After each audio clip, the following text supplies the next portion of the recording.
Elia Bouchaya, bonjour. Bonjour Benoît, Merci beaucoup d'avoir accepté l'invitation de BITV aujourd'hui. merci beaucoup de nous avoir invités. En tant que directeur de l'activité hors site de BTP Consultant, quel état des lieux faites-vous de la construction hors site en France? Écoutez, les acteurs sont de plus en plus séduits par la construction hors site, alors que lorsque je discutais avec eux il y a quelques années, ils étaient méfiants et réticents. Cette méfiance se lève progressivement dans le milieu.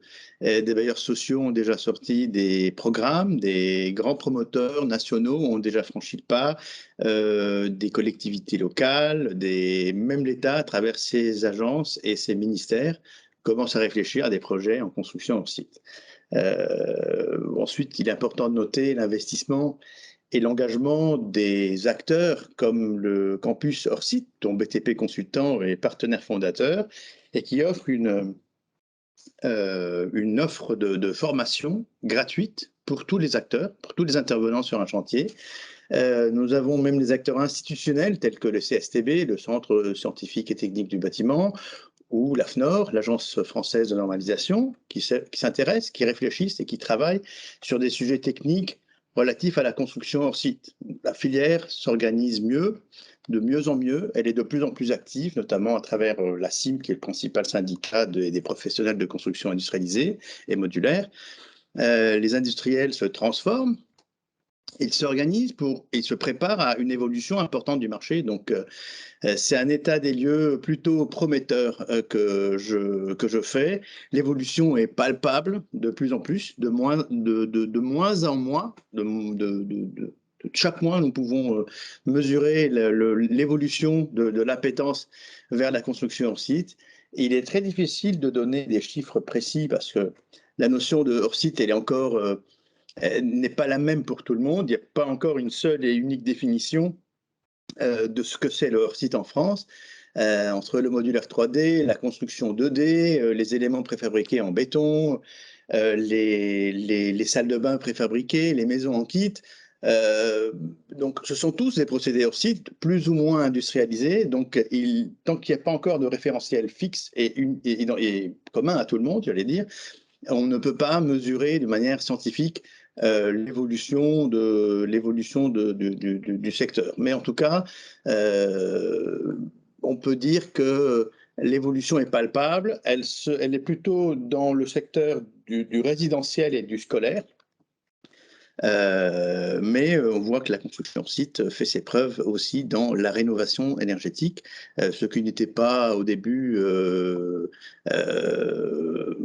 prévisible, mais avec des procédés comme Energisprong qui nous vient des Pays-Bas, on voit que l'industrialisation de la rénovation énergétique a aussi fait ses preuves. Il y a beaucoup de marchés, beaucoup de programmes qui sont en train d'être rénovés à travers des procédés industrialisés. À vos yeux, là, quels sont les freins à lever pour une industrialisation un peu plus massive? Écoutez, les plus grands freins, c'est la résistance au changement, à l'innovation, puis la culture dominante dans le secteur du bâtiment.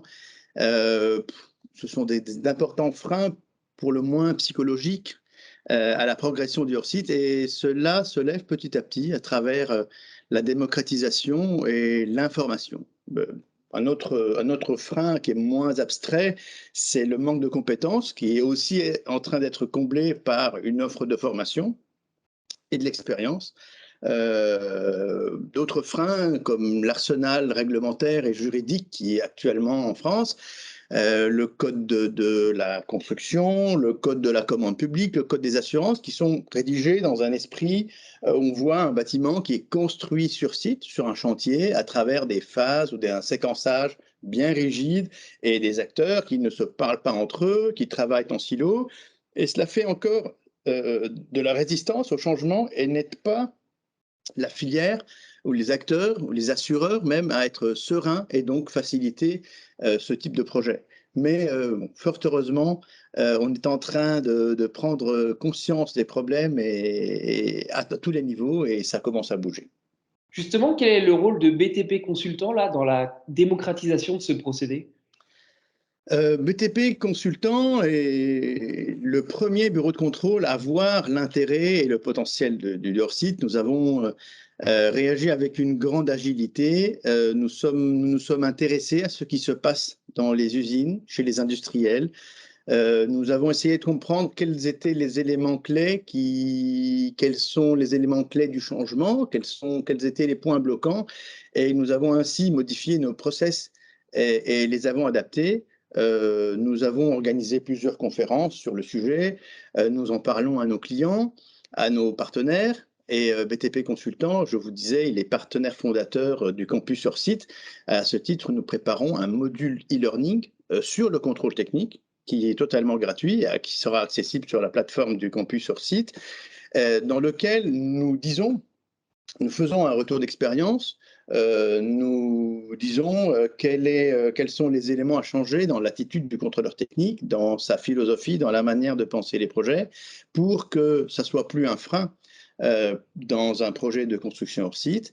Et nous invitons tous les bureaux de contrôle à suivre cette démarche. Et de manière plus opérationnelle, BTP Consultant, nous accompagnons à la fois des maîtres d'ouvrage et des industriels, loin de cette image de contrôleur technique rabat-joie ou de contrôleur gendarme.